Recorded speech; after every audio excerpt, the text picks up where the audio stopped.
En esta parte número 12 de Gog y Magog vamos a centrarnos ya en esos puntos que podíamos ver y que os mostramos en la conferencia anterior. No entraremos en todos, iremos recogiendo los más significativos y una vez más van a servir para empezar a comprobar qué dijo Ellen White y qué dijeron los pioneros adventistas sobre Gog y Magog. Pero cuidado, porque no es solo lo que eran sus creencias, sino que hacen referencia también a lo que creían otros, como los judíos. Interesante, y sobre todo aún más lo va a ser en la siguiente conferencia.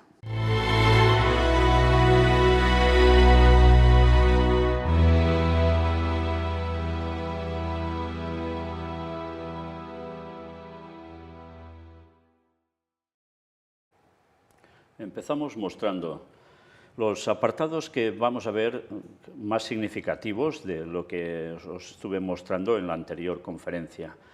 Fijaos que iremos mirando todo lo que hemos marcado en un recuadro en amarillo, donde habla de Gog y Magog y que, bueno, ya veis que se dice lo mismo en distintos lugares, por tanto solo cogeremos uno de ellos. Empezamos por el punto número 1, una palabra al rebaño pequeño, a la manada pequeña. En la página 12, primer párrafo, Ellen White escribe algo y vamos a ver que escribe al hermano Eli Curtis. Topsham, 21 de abril de 1847, al hermano Eli Curtis, ciudad de Nueva York. Estimado hermano, en el amanecer, volumen 1, los números 10 y 11, me invita amablemente a dirigirle una comunicación. La única disculpa que tengo para ofrecer por no haber escrito antes es que no he tenido un deber claro de escribir hasta ahora. No dudo que me disculpe por dirigirme a usted tan públicamente en este momento. He estado muy interesado en sus escritos en Down y más, y totalmente de acuerdo contigo en algunos puntos, pero en otros discrepamos ampliamente. Vamos a ver en qué discrepaban. Ya veréis que la traducción está hecha automáticamente del inglés, por tanto habrá alguna cosa que no termina de encajar bien en español. Su extra está ahora en el estrado delante de mí y te ruego que te diga a ti y al rebaño disperso de Dios lo que he visto en visión relativo a estas cosas sobre las cuales has escrito.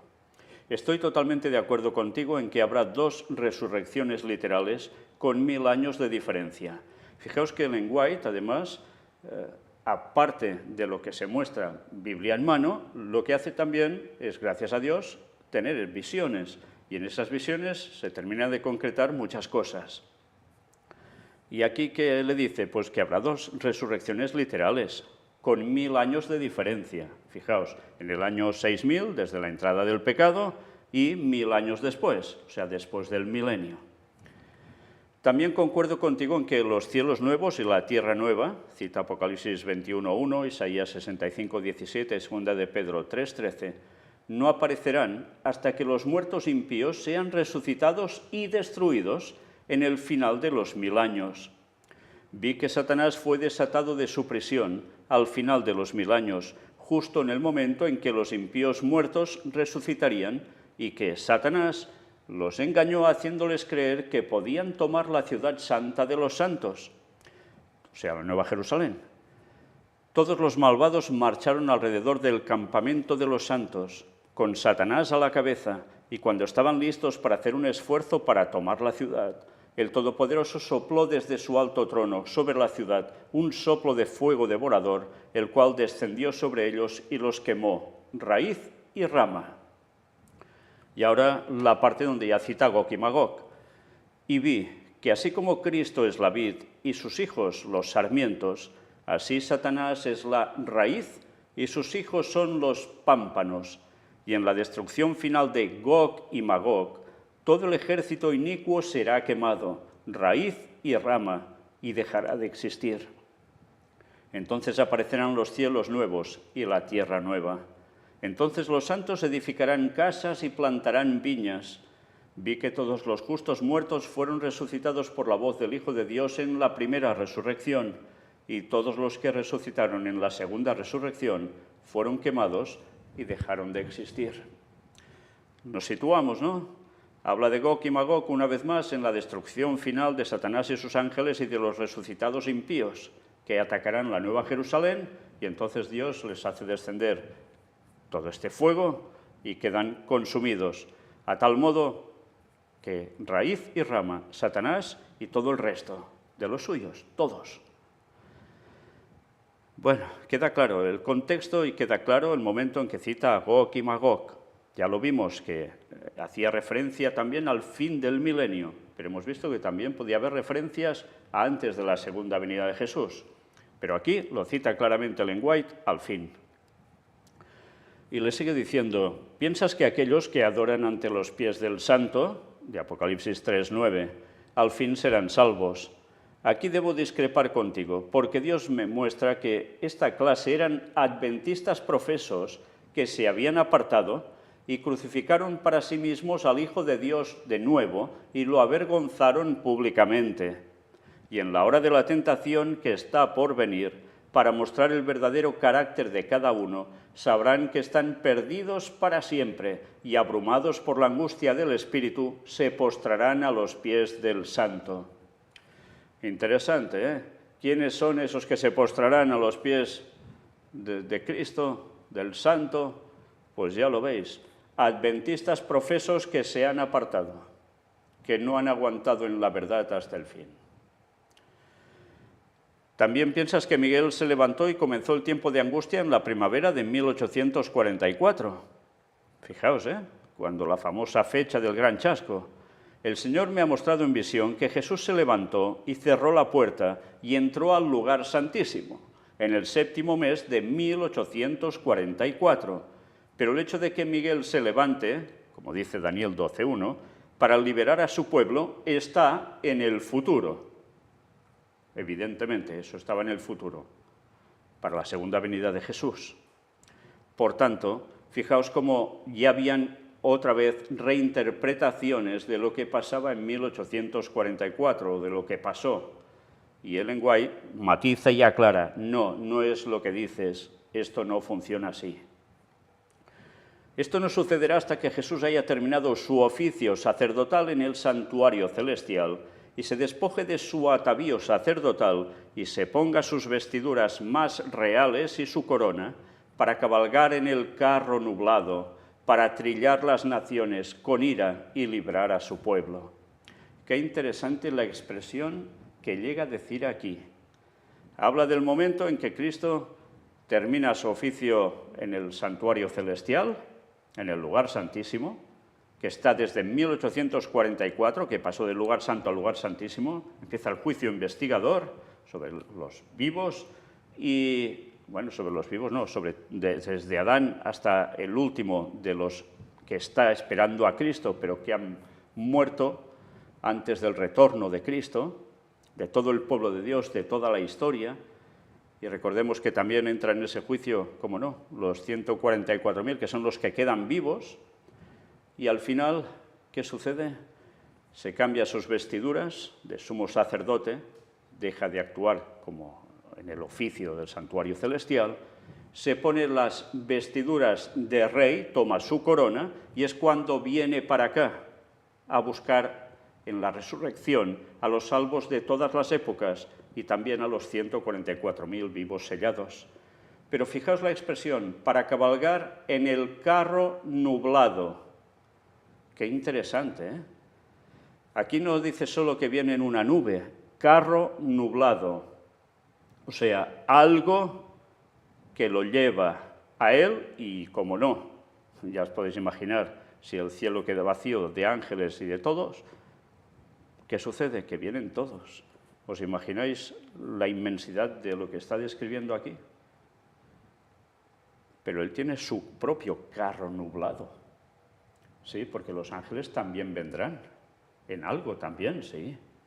Esa escena aún no nos la imaginamos, ¿eh? Pero además dice, para trillar las naciones con ira y librar a su pueblo. Evidentemente, para acabar con todo y libra a su pueblo. Los que estarán siendo perseguidos a muerte en esos momentos, los que estarán en calabozos, en martirio. Entonces Jesús tendrá la hoz aguda en su mano, que describe Apocalipsis 14:14, y entonces los santos clamarán día y noche a Jesús en la nube para que meta su hoz aguda y siegue. Sí, estarán clamando para que por fin sean liberados a Jesús en la nube, en ese carro nublado. en esa nave. Este será el tiempo de la angustia de Jacob, Jeremías 30, del 5 al 8, de la cual los santos serán librados por la voz de Dios. Mirad qué precioso cuando se van poniendo en sintonía todos los textos bíblicos que hacen referencia de lo mismo, en una correlación de cómo acontecerá todo. Es precioso, porque todo queda con una claridad meridiana. Pero aún termina diciendo esto. Creo que el santuario, que será purificado al final de los 2300 días, es el templo de la Nueva Jerusalén, del cual Cristo es ministro. Interesante, ¿eh? El Señor me mostró en visión hace más de un año que el hermano Crozier tenía la luz verdadera sobre la purificación del santuario y que era su voluntad que el hermano C. escribiera la opinión que nos dio en el Day Star Extra del 7 de febrero de 1846, era una publicación. Me siento totalmente autorizada por el Señor para recomendar ese extra a todo santo, o sea, ese número. Ruego que estas líneas sean una bendición para ti y para todos los queridos hijos que puedan leerlas. Firmó Ellen White. Bien, ya veis, el santuario purificado al final de los 2300 días. Una vez más, no era la segunda venida de Jesús, era la purificación del santuario en 1844. Pero de eso ya lo hemos explicado en los estudios bíblicos. Por tanto, ya veis en relación a qué cita aquí Gog y Magog, que es la parte que nos interesa, pero hemos querido poner todo el contexto para que podáis apreciar cómo hace referencia con claridad a todo esto.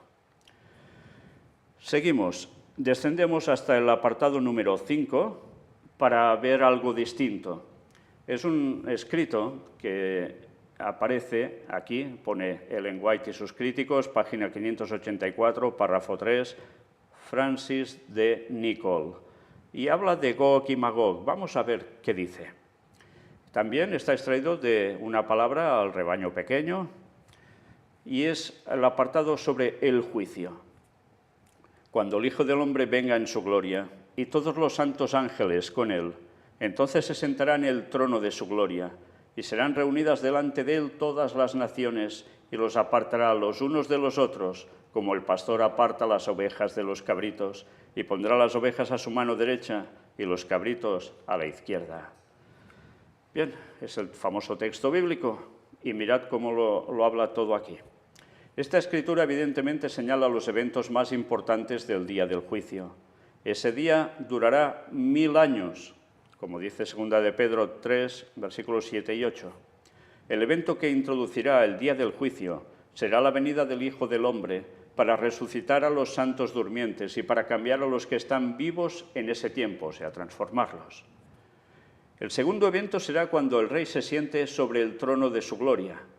El Rey no se sentará en el trono de su gloria hasta que los que lo han seguido sean resucitados y se sienten con él en los tronos del juicio, tal como dice Mateo 19, 28. Juan vio en visión el tiempo que Cristo y los santos se sentarían en los tronos del juicio, y ha escrito: y vi tronos, y se sentaron sobre ellos, y les fue dado juicio, y vi las almas de los decapitados por causa del testimonio de Jesús y por la palabra de Dios, los que no habían adorado a la bestia ni a su imagen, ni recibieron la marca en sus frentes ni en sus manos, y vivieron y reinaron con Cristo 1000 años. Es el texto de Apocalipsis 24. El tercer evento será la reunión de todas las naciones ante el Rey, en sus lugares separados. Todas las naciones no pueden ser reunidas así hasta el final de los 1000 años, cuando los impíos muertos serán resucitados y reunidos alrededor de la ciudad santa. Los santos estarán entonces en la ciudad y los impíos fuera de ella. Serían unos a la derecha, otros a la izquierda, para que entendamos. Entonces todas las naciones estarán delante de él.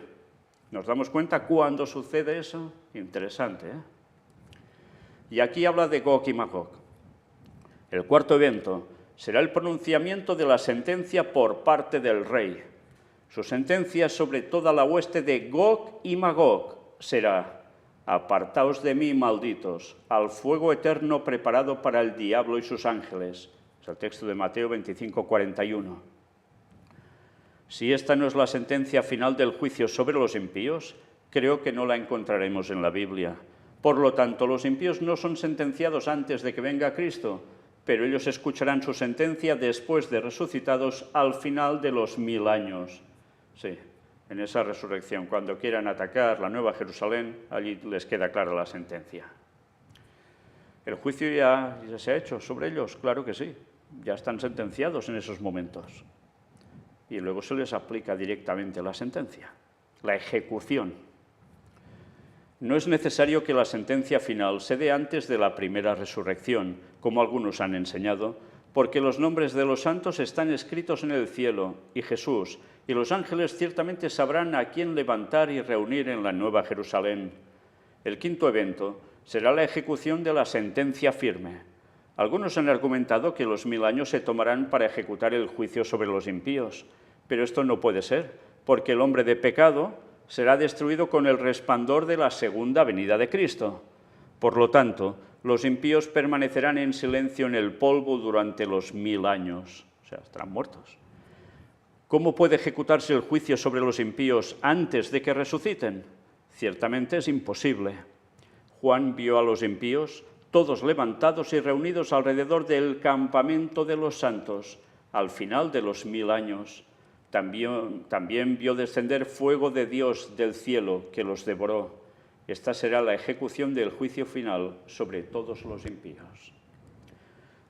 Dios ejecutó sus juicios sobre los impíos en los días de Lot y Noé y en la destrucción de Jerusalén, y ejecutará sus juicios sobre los impíos vivientes en el derramamiento de las 7 postreras plagas. Pero el derramamiento de todos estos juicios no puede ser la ejecución final del juicio. Eso será en la muerte segunda. Entonces Dios hará nuevas todas las cosas. Entonces el rey dirá a los de su derecha: venid, benditos de mi Padre, heredad el reino preparado para vosotros desde la fundación del mundo. Mateo 25, 34. Entonces Dios tendrá un universo claro, porque el diablo y sus ángeles y todos los impíos serán quemados, raíz y rama. ¿Y quién escribe esto? James White, el esposo de Ellen White, con una lógica aplastante. ¿Nos quedan claros los conceptos de qué es lo que debe acontecer? Más claro imposible, ¿no? Bien, ahora vamos a descender hasta el punto número 6, que habla de el don de profecía, página 33, párrafo 3, del doctor Alberto Tim y Dwayne Esmond, que citan también, como no, a Gog y Magog. Condicionalidad de la voz profética. Habla de varios principios. Vamos al cuarto principio, que es donde habla de Gog y Magog. Esto ya son comentarios, no es Ellen White ni su esposo. La profecía es condicional cuando se establece en el establecimiento de un pacto. Un pacto contiene el elemento de condicionalidad. Ejemplos apropiados de tales profecías condicionales del pacto son aquellas en relación con la restauración de Israel, como la creación de la Nueva Jerusalén en el escenario de los nuevos cielos y la nueva tierra, de Isaías 65, del 17 al 25, ahí se cita. Los Gog y Magog, en la profecía de Ezequiel, capítulos 38 y 39, reconstrucción del templo de Ezequiel, que aparece en Ezequiel, capítulos del 40 al 48, y el establecimiento del reino de Dios según Zacarías 14. Sí, porque esto vale la pena comentarlo. Se nos habla de Gog y Magog y se nos habla de una reconstrucción del templo y después establecimiento del reino de Dios. ¿Todo esto se pudo producir aquí en la tierra? Bueno, esto en parte es lo que habrá y en parte es lo que no podrá haber, como ya hemos ido comentando. Y aún hablaremos bastante más a fondo de todo esto. Ahora aquí solo os dejo esta pincelada. Y bien, vamos al punto número 9, porque el resto viene a decirnos más o menos lo mismo de lo que vamos a ver también ahora aquí. La vida y los tiempos de Jesús el Mesías. Libro 5, página 84, párrafo 1 de Alfredo Edersheim. Y cuando cita Gog y Magog dice, aquí en el capítulo 6, la tarde del tercer día de la semana de la Pasión. Teniendo en cuenta entonces que los discípulos no podían unir la desolación del templo con la inmediata venida de Cristo a su reino y el fin del mundo, Su pregunta a Cristo era doble: ¿cuándo serían estas cosas? ¿Y cuáles serían las señales de su real advenimiento y la consumación de la era? En el primero el Señor no dio información. A este último fue dirigido su discurso en el Monte de los Olivos. En un punto, la declaración del Señor había sido tan novedosa que casi explicaba su pregunta. Los escritos judíos hablan con mucha frecuencia de los llamados dolores del Mesías, Sheblei Shel Mashiach. Estos eran en parte los del Mesías y en parte, quizás principalmente, los de la venida del Mesías. No puede haber ningún propósito en describirlos en detalle, ya que los detalles mencionados varían mucho y las descripciones son muy fantasiosas, pero en general pueden caracterizarse como un periodo de corrupción interna y de angustia externa, especialmente de hambre y guerra, de la cual la tierra de Palestina va a ser el escenario y en la que Israel iba a ser el principal sufridor. Como los avisos rabínicos que poseemos todos datan de después de la destrucción de Jerusalén, es, por supuesto, imposible hacer una afirmación absoluta sobre el punto, pero, de hecho, ninguno de ellos se refiere a la desolación de la ciudad y el templo como una de las señales o dolores del Mesías. Es cierto que voces aisladas proclamaron ese destino del santuario, pero no en relación alguna con el advenimiento triunfal del Mesías. Y si hemos de juzgar por la esperanza abrigada por los fanáticos durante el último sitio de Jerusalén, más bien esperaban una intervención divina, sin duda mesiánica, para salvar la ciudad y el templo, incluso en el último momento. Cuando Cristo, por lo tanto, proclamó la desolación de la casa e incluso la colocó en conexión indirecta con su advenimiento, enseñó lo que debe haber sido igualmente nuevo e inesperado. Este puede ser el lugar más adecuado para explicar la expectativa judía relacionada con el advenimiento del Mesías. Aquí primero tenemos que descartar, como perteneciente a un periodo posterior, la ficción rabínica de dos Mesías. Uno, el primero y reinante, el hijo de David. El otro, el Mesías secundario y guerrero, el hijo de Efraín o de Manasés. La referencia talmúdica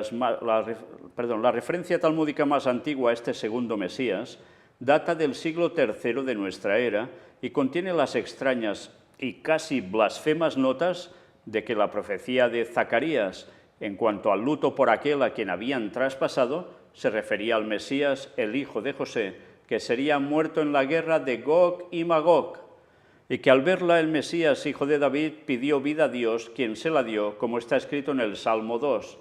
Pídeme y te daré, sobre lo cual Dios informó al Mesías que su padre David ya había pedido y obtenido esto para él, según el Salmo 21:4.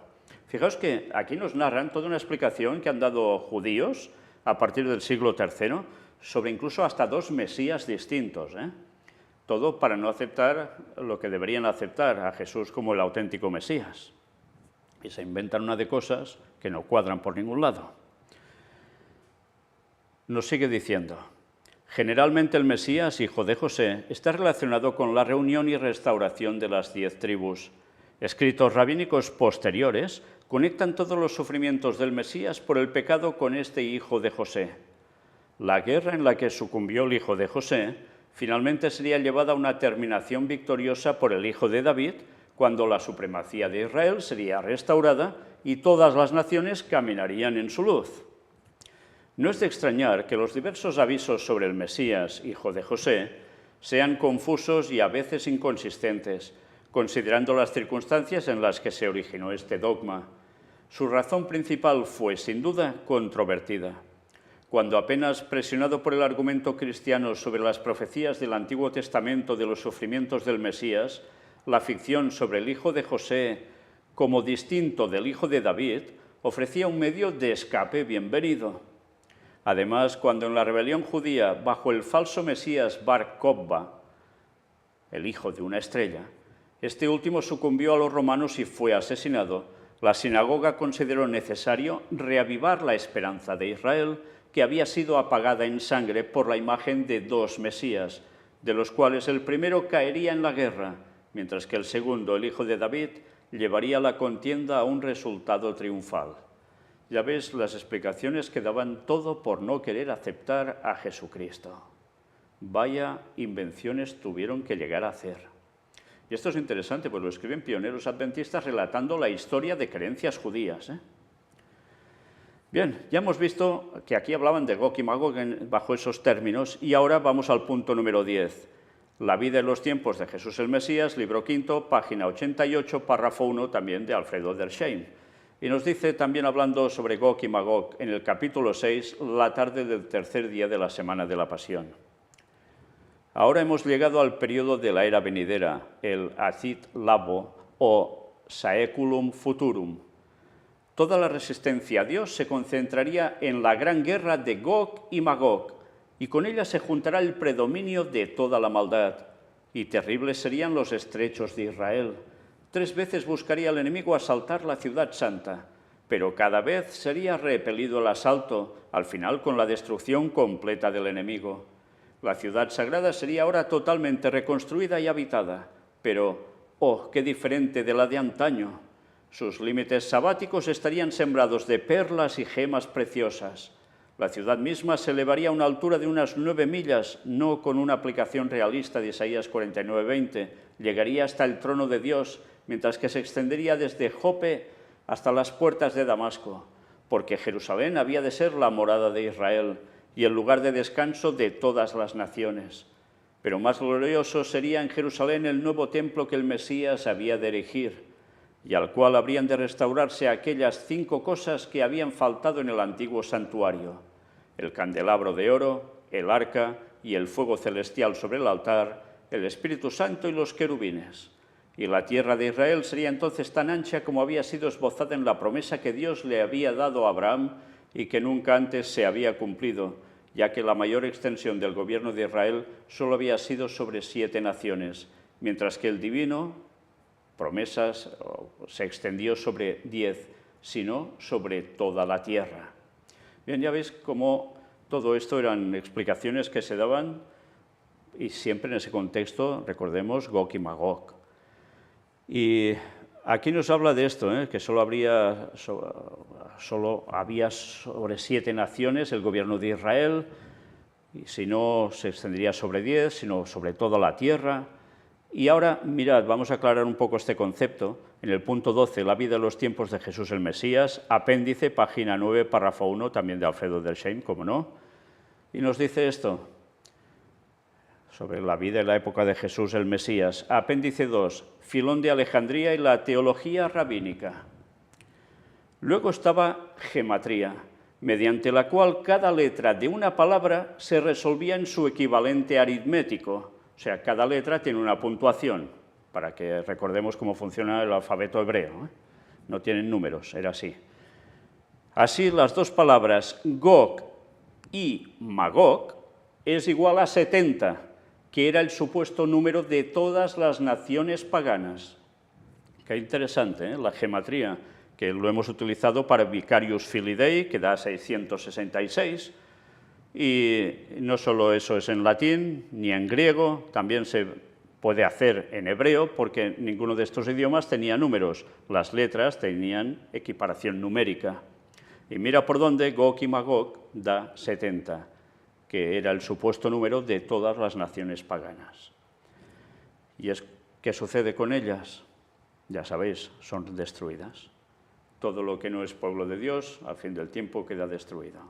Por tanto, mirad cómo hay explicaciones que se van dando de distintas épocas. También los pioneros adventistas escriben sobre lo que creían judíos y, eso sí, da también una explicación sumamente interesante, en este caso sobre la gematría. Las profecías, tal como ellos las aplicaban, no podían terminar de cuadrar, pero lógicamente, cuando hemos entendido ya qué sucede al fin de los tiempos con Gog y Magog, lógicamente es que las naciones paganas son destruidas. Y ya una vez más repetimos, después del milenio, evidentemente sí, hace referencia al mundo entero, pero también hace referencia, y lo iremos viendo aún más, que antes de la segunda venida de Cristo hay una aplicación para Gog y Magog. Si hemos visto, pues no va a ser suficiente, aún veremos más. Nosotros hemos terminado aquí, en este punto. Iremos mostrando más puntos al respecto y os advierto que los siguientes que os vamos a mostrar yo sé que especialmente a nuestro hermano Ángel, que ha estado presentando varias cosas sobre lo que vamos a ver precisamente en la siguiente conferencia, se va a quedar bastante perplejo. Y todos, si habéis visto las predicaciones que gracias a Dios pudo presentar sobre el tema de Elías, y más lo que presentó un servidor, lo que ha presentado nuestro hermano Javi, Fanny, etcétera, etcétera, vais a ver cómo realmente nos vamos a quedar más que sorprendidos. Elías en relación con Gog y Magog, pues eso veremos próximamente. Desde luego, no va a tener desperdicio. Maranata 2031. Dios os bendiga.